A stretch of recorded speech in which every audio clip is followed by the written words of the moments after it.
মদত যে পার্শ্ববর্তী দেশ থেকে তিনি পাচ্ছেন এবং তাদের শেল্টারেই যে তিনি এই কাজটা করছেন, তাদের আশ্রয়ে প্রশ্রয়ে পুষ্ট হয়ে যে তিনি এই কাজ করছেন এবং নিজ দেশের সন্তানদেরকে তিনি গুলি করতে নির্দেশনা দিচ্ছেন কোনো দ্বিধা, কোনো দ্বন্দ্ব, কোনো হেজিটেশন ছাড়া, ইতস্তত করা ছাড়া, যে কত বড় রক্ত পিপাসু হতে পারে এই কাজ তিনি করতে পারেন,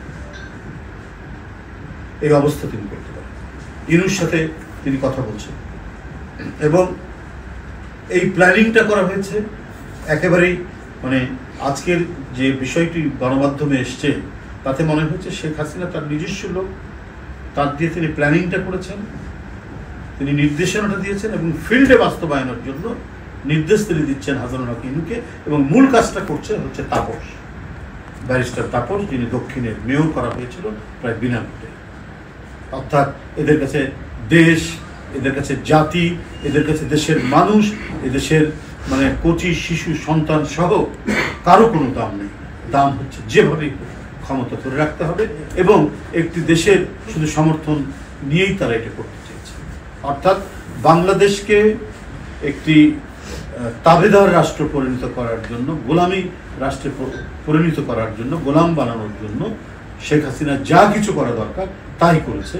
এবং যারা কণ্ঠের আওয়াজ তুলেছেন, যারা প্রতিবাদ করতে চেয়েছেন, যারা গণতন্ত্র ফেরাতে চেয়েছেন এবং গণতন্ত্র ফেরানোকেই মনে করেছেন এইটা বোধহয় একটি দেশের স্বার্থের পরিপন্থী, এই কারণেই নির্বিচারে গুলি করার নির্দেশ দিয়েছেন।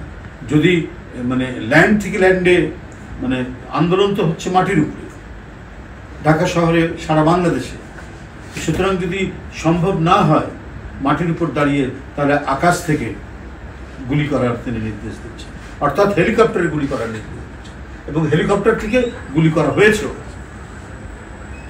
তো এই ভয়ঙ্কর পৈশাচিক এক অপশক্তি, রক্তপিপাসু এক দানব, সেই দানবের পুনরুত্থান ঘটবে, সেই দানব এই দেশে রাজনীতি করবে। তাহলে হিটলারের রাজনীতি জার্মান স্বীকৃতি দিতে পারে? স্বীকৃতি দেয়নি কেন? হিটলারের নাৎসি দলকে সেখানে নিষিদ্ধ করা হয়েছে, ফ্যাসিস্টদেরকে ইটালিতে নিষিদ্ধ করা হয়েছে। তাদের বর্বরতা, তাদের নির্মমতা, তাদের গ্যাস চেম্বার, মানুষকে পুড়িয়ে মারার কি ভয়াবহ সব দৃষ্টান্ত, এটা তো ইতিহাসের সাক্ষী। তারা অনেকেই যারা বলেন যে তাদের প্রত্যাবর্তন ঘটানোর জন্য যারা কি বলে চিন্তা করছেন, তাদের সাথে বন্ধুত্ব করার জন্য চিন্তা করছেন, তারা কি ইতিহাস থেকে কোনো শিক্ষা নেননি?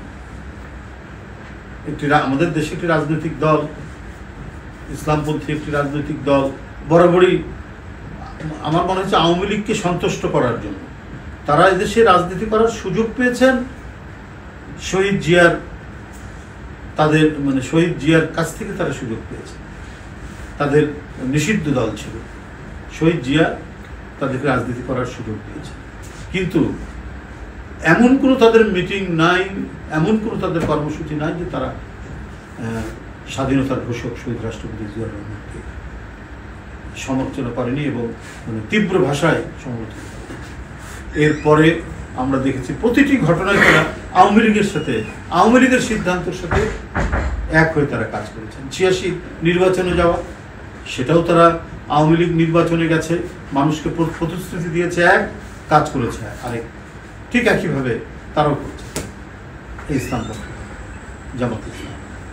এরপরে আমরা দেখেছি সে ভয়ঙ্কর তত্ত্বাবধায়ক সরকার বিরোধী করলেন, মানে আন্দোলন করলেন তত্ত্বাবধায়ক প্রতিষ্ঠার জন্য। সে আন্দোলনও তারা যাওয়া উপর আওয়ামী লীগের সাথে করলেন এবং বিভিন্ন জায়গায় তারা হত্যাও করেছে। রাজশাহী ইউনিভার্সিটির ছাত্র টিটো, তাকে শিবির গুলি করে হত্যা করেছে। আপনার ৯৫-৯৬ তারা যে আন্দোলন করেছে, এটা তো ভুলে যাওয়ার কথা না। এই সমস্ত ঘটনা আমরা জানি, আমরা প্রায় দেখেছি প্রতিটা ঘটনা। এবং ২০০৮ সালের নির্বাচনে যাওয়া, ম্যাডাম যেতে চাননি, তাদের নেতারা বাধ্য করেছিল, তারা না হলে ইন্ডিভিজুয়াল। এখন আবার তারা স্বরূপে স্বমুক্তিতে বেরিয়েছেন এবং আওয়ামী লীগের পুনর্বাসন চাচ্ছেন, ভারতের সাথে ভালো সম্পর্ক রাখবেন, দল হিসেবে রাখতে চান, সেটা আমাদের কোনো আপত্তি নাই। কিন্তু এটাও তো মনে রাখতে হবে তারা